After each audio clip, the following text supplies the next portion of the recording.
on Kashmir, actually we have done, I think, a good job solving most of it. I think removing Article 370 was step number one.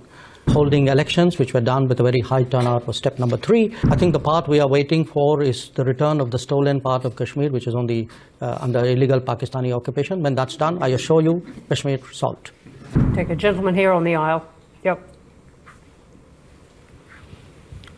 My name is Nisar. I am an author and a journalist. Let me make you a little nervous, Your Excellency. Thank you very much for your dissertation. Yeah.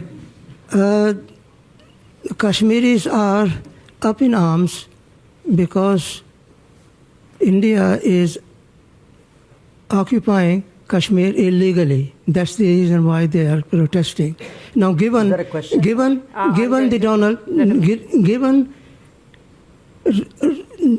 Mr. Trump's zeal for striking peace and peace deal, can Narendra Modi use his friendship with Donald Trump to solve out the problem of Kashmir? There are 1 million soldiers stationed in Kashmir to control 7 million Kashmiris. So what are you going to do about the Kashmir problem? Okay, you haven't spoken about. Can we just capture the question there? Thank you. Look, on Kashmir, actually we have done, I think, a good job solving most of it. I think removing Article 370 was step number 1.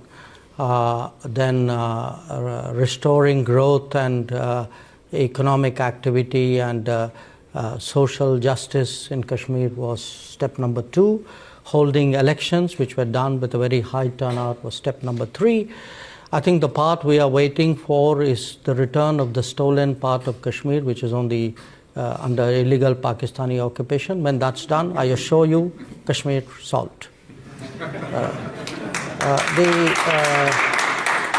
The second question, Global South.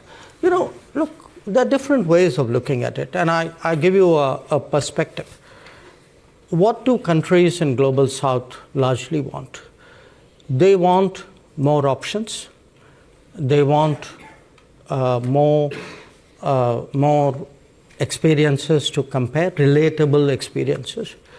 They would like to get into relationships which actually help them build their society on a sustainable basis.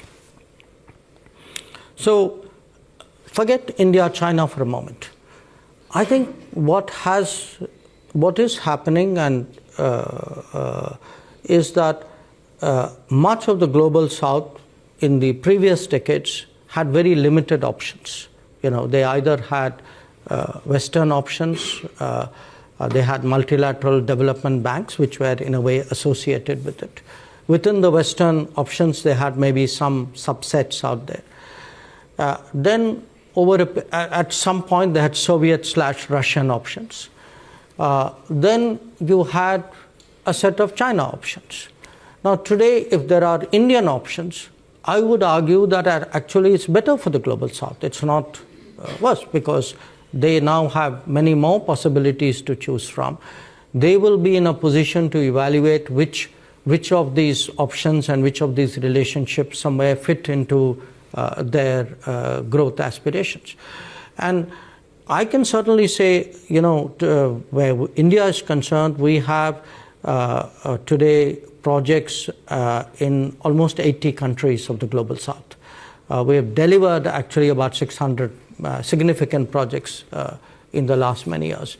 And I do think that by doing so, I mean, obviously the partner country is benefited, but it also strengthens the hands of the partner country in dealing with other relationships. So I would not put this negatively at all. In fact, just like I say for India's positioning, a multipolar world is helpful, I think for Global South as well, I think a multipolar world is helpful, and it actually increases their negotiating ability.